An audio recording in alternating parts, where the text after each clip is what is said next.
महाराष्ट्र विधानसभा चुनाव को लेकर 20 नवंबर 2024 को एक ही चरण में 288 सीटों पर मतदान हुआ। इसके बाद अब सभी को 23 नवंबर को मतगणना का इंतजार है। लाड़की बहन योजना हमें नहीं चाहिए, हमको पैसा नहीं चाहिए, हमको ये सब थोड़ा सस्ता करो, सरकार ने सस्ता करना चाहिए। बस उनको लालच दे रहे कि हम दे रहे लाड़की बहन का रेप हो रहा है। यहाँ पे किसी को मर्डर हो जाए तो भी नहीं पहुँचते टाइम पे। हाँ, तो एकनाथ शिंदे तू औरत लोगों को पैसे देने से अवजी बच्चे लोगों को नौकरी दे दो। राज्य के वोटिंग पैटर्न को देखकर काफी कयास लगाए जा रहे हैं, क्योंकि महाराष्ट्र की वोटिंग ने इस बार चौंकाया है। इसी वजह से ये है कि राज्य में 30 साल बाद विधानसभा चुनाव में बम्पर वोटिंग देखने को मिली है। इसके क्या मायने हैं, आज हम इस वीडियो में समझेंगे। महाराष्ट्र में वोटिंग के बाद चुनाव आयोग द्वारा जारी आंकड़ों में 65% के करीब मतदान हुआ। ये 1995 के बाद के विधानसभा चुनाव के बाद सबसे ज्यादा वोटिंग है। 95 में 71.69% वोट पड़े थे। वोटिंग का ये आंकड़ा इस साल हुए लोकसभा चुनावों के महाराष्ट्र यानी 61.39% रहा। वहीं 2019 विधानसभा चुनाव में ये आंकड़ा 61.4% था। महाराष्ट्र में वोटिंग में हुए इस बड़े इजाफे को क्रेडिट महायुति और महाविकास आघाड़ी गठबंधन द्वारा चलाए गए आक्रामक कैंपेनिंग को दिया जा सकता है। लोकसभा चुनावों के दौरान महायुति में शामिल 3 दलों यानी बीजेपी, शिवसेना, शिंदे और एनसीपी अजीत पवार, इसने 42% के करीब वोट हासिल किए थे, जबकि महाविकास आघाड़ी में शामिल कांग्रेस, शिवसेना, यूबीटी और एनसीपी शरद पवार गुट को 43.91% वोट मिले थे। माना यह जा रहा है कि मतदान में 3.5% की वृद्धि चुनाव नतीजों को प्रभावित कर सकती है।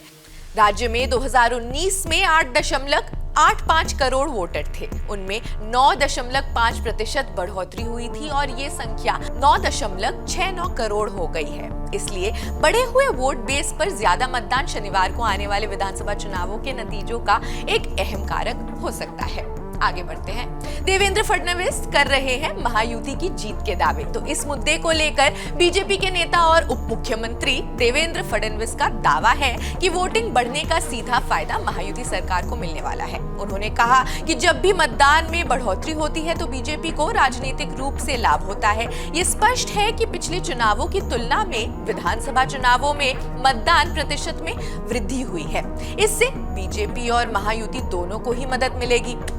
दूसरी ओर महाराष्ट्र कांग्रेस अध्यक्ष नाना पटोले ने कहा है कि एमवीए की चुनाव में जीत होने वाली है। उन्होंने कहा, विधानसभा चुनाव में लोगों में काफी उत्साह है और महाराष्ट्र में स्वाभिमानी नागरिक ऐसी सरकार चुनेंगे तो राज्य के कल्याण को प्राथमिकता दे। जनता की प्रतिक्रिया को देखते हुए कांग्रेस पार्टी राज्य में सबसे बड़ी पार्टी बनकर उभरेगी और राज्य में महाविकास आघाड़ी सरकार बनना तय है। आगे बढ़ते हैं। ग्रामीण इलाकों में भी सबसे ज्यादा वोटिंग हुई है। चुनाव आयोग द्वारा जारी आखिरी आंकड़ों के मुताबिक शहरी मतदाताओं की तुलना में घरों से बाहर निकले हैं।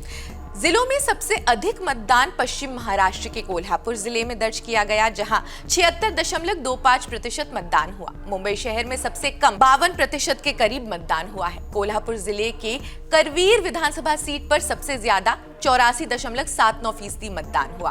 करवीर के मुकाबले कांग्रेस उम्मीदवार राहुल पाटिल और दिग्वंत विधायक पीएन पाटिल के बेटे शिंदे सेना के प्रत्याशी चंद्रदीप नारके के बीच है।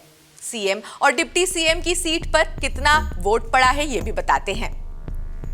मुख्यमंत्री एकनाथ शिंदे की कोपरी पचपकड़ी सीट पर रात 11 बजे तक के करीब 60% के करीब मतदान हुआ।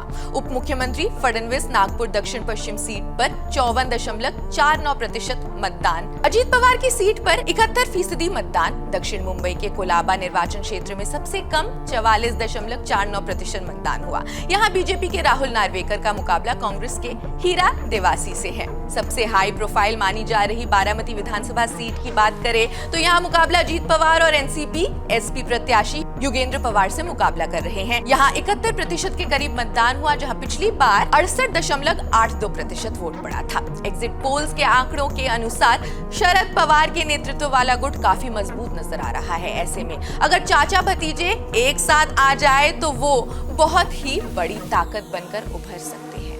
अब सबसे बड़ा सवाल यह है कि क्या चाचा भतीजा एक साथ आ जाएंगे? अगर ये एग्जिट पोल वास्तविक नतीजों में तब्दील होते हैं तो महाराष्ट्र की सियासत फिर से काफी उथल पुथल भरी होने वाली है। महायुति या एमवीए में किसको फायदा हो सकता है? महाराष्ट्र में 30 साल बाद इस रिकॉर्ड वोटिंग के मायनों के बारे में हम आपको बता रहे हैं, तो मैट्रिक्स एग्जिट पोल्स के नतीजे और बाकी एग्जिट पोल्स के नतीजों के बारे में भी बताते हैं ताकि आप इसका फैसला खुद कर सके। मैट्रिक्स एग्जिट पोल की भविष्यवाणी की विस्तार से बात करें तो महायुति अलायंस को करीब 150 से 170 सीटें मिलती हुई नजर आ रही हैं। वहीं विपक्षी गठबंधन यानी महाविकास अघाड़ी को 110 से 130 सीटें मिलने का अनुमान जताया जा रहा है। साथ ही अन्य को महज 7 से 8 सीटें मिलने की भविष्यवाणी की गई है। मैट्रिक्स एग्जिट पोल के मुताबिक भारतीय जनता पार्टी को महायुति अलायंस में 79 से 101 सीटें मिलने का अनुमान जताया गया है। वहीं मुख्यमंत्री एकनाथ शिंदे की पार्टी को 37 से 45 सीटें मिलने की भविष्यवाणी की गई है। अजीत पवार के नेतृत्व वाली राष्ट्रवादी कांग्रेस पार्टी यानी एनसीपी को 70 से 26 सीटें मिलने का अनुमान लगाया गया है। महाविकास अघाड़ी को 39 से 47 सीटें जीतने का अनुमान लगाया गया है। साथ ही उद्धव ठाकरे के नेतृत्व वाली शिवसेना को 21 से 29 सीटों पर और शरद पवार की एनसीपी को 35 से 43 सीटों पर जीत मिलने की भविष्यवाणी की गई है। चाणक्य की भी बात बता देते हैं।